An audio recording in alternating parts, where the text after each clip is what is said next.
Yo what's up guys, welcome to another video. तो आज हम बात करने वाले हैं बोरुतो के चैप्टर 81 के स्पॉयलर्स के बारे में। तो चैप्टर 81 में भाई बहुत कुछ तो हुआ, साथ ही में कुछ नई नई चीज़ें भी हुई, तो उनके ऊपर बात करेंगे। चले आप देखो, शुरू करते हैं बिना किसी देरी के लिए। तो बोरुतो का एक नया सागा आ चुका है जिसका नाम है टू ब्लू वर्टेक्स। जैसे कि मैंने तुमको पहले के वीडियो में बोला ही था, क्योंकि इस साल आने वाला है, मतलब इस महीने आने वाला है, सॉरी। और साथ ही में हमें कुछ कैरेक्टर के डिज़ाइन भी पता चल गए थे, जैसे कि सारादा और बोरुतो का। पर इस चैप्टर में हमें क्या देखने को मिला भाई, हर एक कैरेक्टर का उन्होंने भाई डिज़ाइन ही चेंज कर दिया। देख के लग नहीं रहा कि वो शिनोबी, ऐसे लग रहा है कि भाई सब लोग फैशन शो में आए हैं। मजाक से अपार्ट भाई जो चीज़ें हुई उसके ऊपर बात कर लेते हैं। तो सबसे बड़ी चीज़ वो है कि भाई हर एक कैरेक्टर का उन्होंने डिज़ाइन चेंज कर लिया है। तो यहाँ पर तुम सारे के सारे कैरेक्टर्स का डिज़ाइन यहाँ पर देख ही सकते हो। भाई कावाकी तो अलग ही लग रहा है, बोरुतो भी अलग लग रहा है, सारादा का तो हमें पहले से पता है। सुकिकी भी उन्होंने डिज़ाइन चेंज कर दिया, और साथ में सुमेरे की भी। भाई हर एक कैरेक्टर भाई अलग ही लग रहा है, पहले से तो बहुत ही ज़्यादा अलग लग रहा है। पर मुझे भाई सारादा का जो कैरेक्टर डिज़ाइन है वो भाई सबसे अलग लगा भाई, और सबसे कमाल का भी था, ये तो मानना ही पड़ेगा। और दूसरी सबसे बड़ी चीज़ थी वो थी कि भाई एक नया होकागे, यस एक नए होकागे को भाई उन्होंने आखिरकार इंट्रोड्यूस करा दिया है। और जो कि नया होकागे कौन हो सकता है सोचो, जी हाँ, हमारे शिकामारू। कुछ लोग बोल रहे थे कि भाई ककाशी आने वाले हैं, पर ककाशी नहीं आए। तो इंटरनेट में भाई बहुत सारे लोग बोल रहे थे कि ककाशी आने वाले हैं, क्योंकि जैसे कि हमें पहले देखने को मिला था कि भाई पहले वाले जो होकागे वो यहाँ पर आए थे भाई, फोर्थ होकागे की जगह में आए थे उन्होंने, और वहाँ पर सब कुछ उन्होंने टेक ओवर किया था। पर यहाँ पर एक नया होकागे उन्होंने इंट्रोड्यूस कर दिया, जो कि 8 होकागे।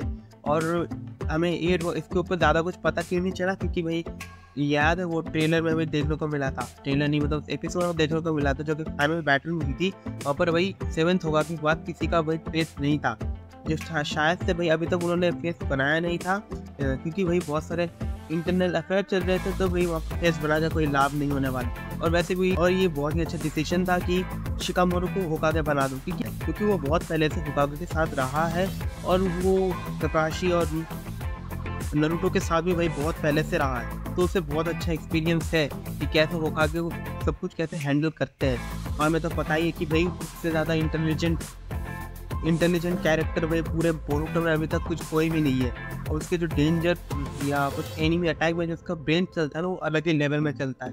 तो एक बहुत ही अच्छा डिसीजन है कि भी शिकामारू को होकागे बना दो। और टाइम स्किप का भाई बहुत सारे लोग बहुत पहले से वेट कर रहे थे, जब से बोरुतो शुरू हुआ तब से लोग बस टाइम स्किप के लिए ही इंतज़ार कर रहे थे, और आखिरकार आ ही गया टाइम स्किप। तो इस चैप्टर में क्या क्या हुआ उसके ऊपर बात कर लेते हैं। हमें दिखाया जाता है कि जो सारादा है वो होकागे के ऑफिस में जाके वहाँ पर होकागे के साथ कुछ बातें कर रही है, जो कि है बोरुतो को लेके कि बोरुतो ऐसा नहीं कर सकता, ये कुछ एक गलती हुई है। पर वो लोग नहीं मान रहे थे, क्योंकि तुम्हें तो पता ही है कि उनका वो ब्रेन वॉश करते हैं, पूरे मैनिपुलेट हो गए हैं, क्योंकि उन्होंने भाई आंखों से देखा है। अब आंखों से देखने वाली चीज़ को तो वो झूठा तो नहीं बोल सकते, तो उनकी जगह में वो सही है। पर सारादा बोल रही थी उसे एक बार एक्सप्लेन करने के लिए मौका तो दो, पर वो लोग सुन ही नहीं रहे थे, क्योंकि वो होकागे किलर है भाई। उनकी नज़र में भाई बोरुतो होकागे किलर है, तो उनकी बात वो नहीं सुनने वाले हैं। बीच में सारादा गुस्सा भी हो गई, और होकागे तो भाई उसने उल्टा सीधा बोल भी दिया, जो कि देखा जाता है एक सही डिसीजन नहीं था। क्योंकि अगर तुम होकागे को उल्टा सीधा बोलते हो, देखो पूरे कोनोहा विलेज में बस 2 लोग ही हैं जो मैनिपुलेट नहीं हुए हैं, पहला सारादा और दूसरा सुमिरे। तो उन दोनों को लगता है कि जो दूसरे हैं उनको मैनिपुलेट किया गया। तो वो अगर चीज़ें समझाने गए तो पूरा जो कोनोहा है वो बोलेंगे कि तुम दोनों मैनिपुलेट हो, हम नहीं।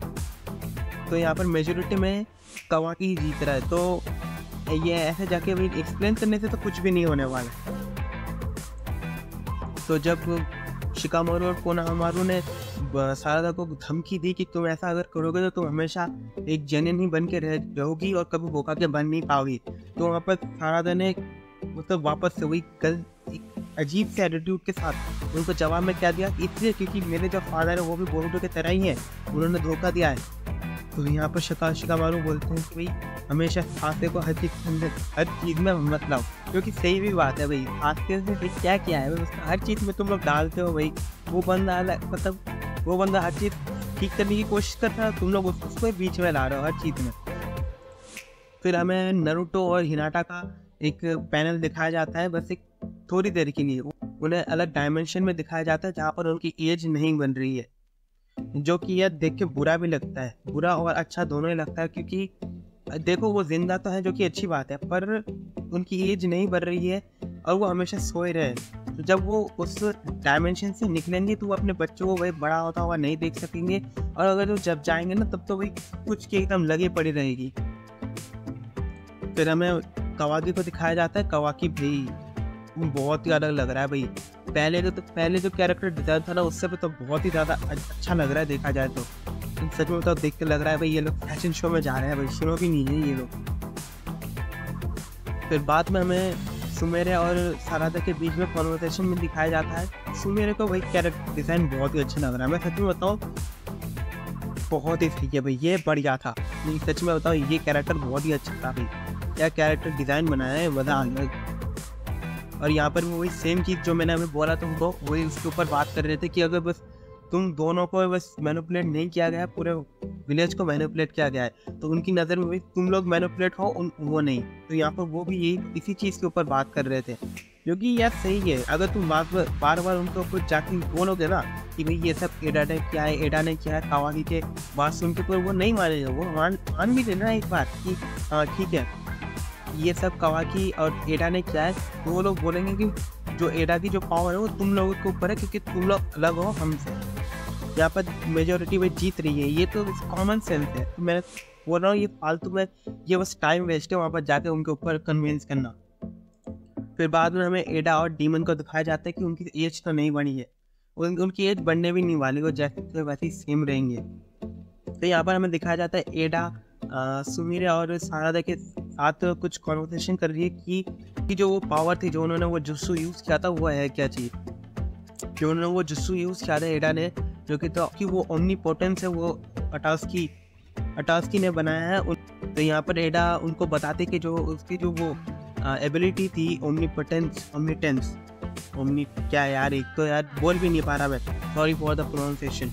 और यहाँ पर वो अपने पावर के ऊपर बहुत अच्छी तरह से बोलती है, मतलब एकदम अच्छी तरह से डिटेल में बोलती है, जो कि जो पावर है ना ये तुम्हारी एक विश को ना एक रियलिटी में बदलती है। यहाँ पर एडा बोलती है कि जिसकी पावर एबिलिटी है वो तुम्हारी एक विश को एक रियलिटी में बदल सकती है। तो वो बोलते हैं कैसे, तो एडा बोलती है कि सेम सिंपल रीज़न है, यहाँ पर जो सारे लोग हैं उनकी मेमोरी के साथ खेला गया है, मतलब एकदम एडिट किया गया है।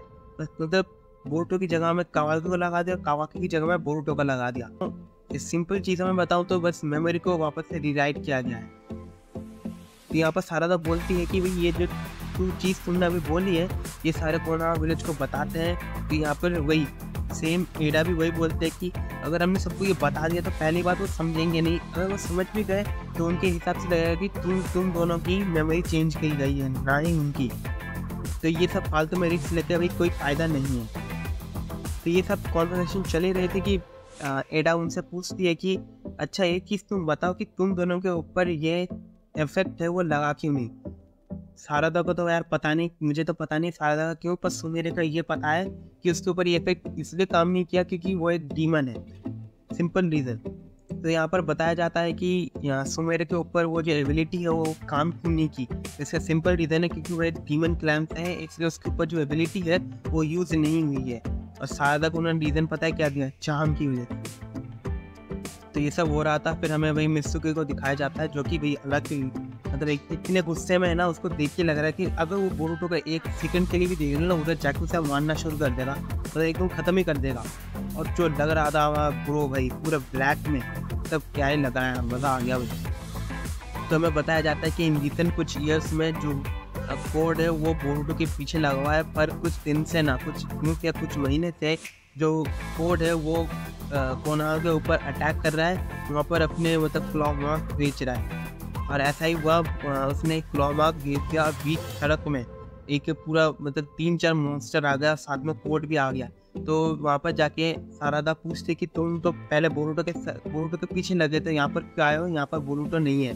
तो पता है कोड क्या बोलता है, अगर मैंने कोनोहा के ऊपर अटैक किया तो बोरुटो ज़रूर आएगा। और जो कि आया है बोरुटो ने क्या ही एंट्री मारी है भाई, मैं तो कोड के मुंह में जो लात मारा ना यार, वो मज़ा आ गया एकदम।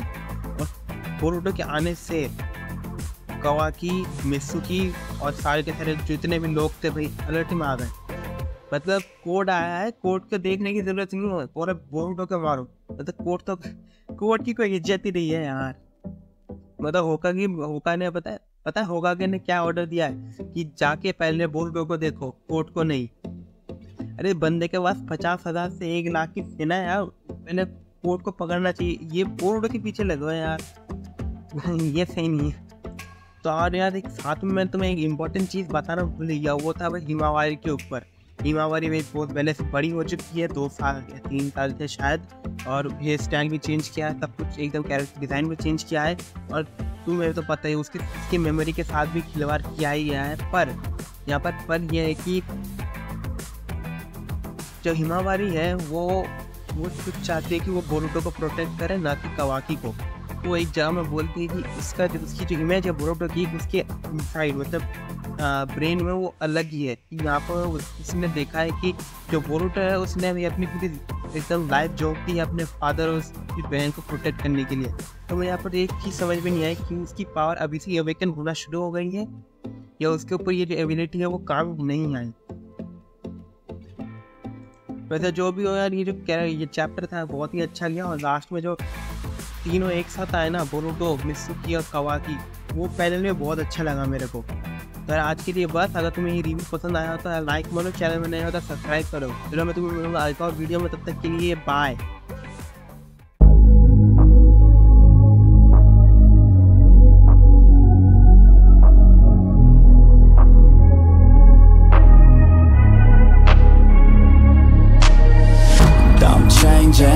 Who I am, I'm making a new plan, rearranging my life and I won't look back ever again. Yeah, you ain't see me activated.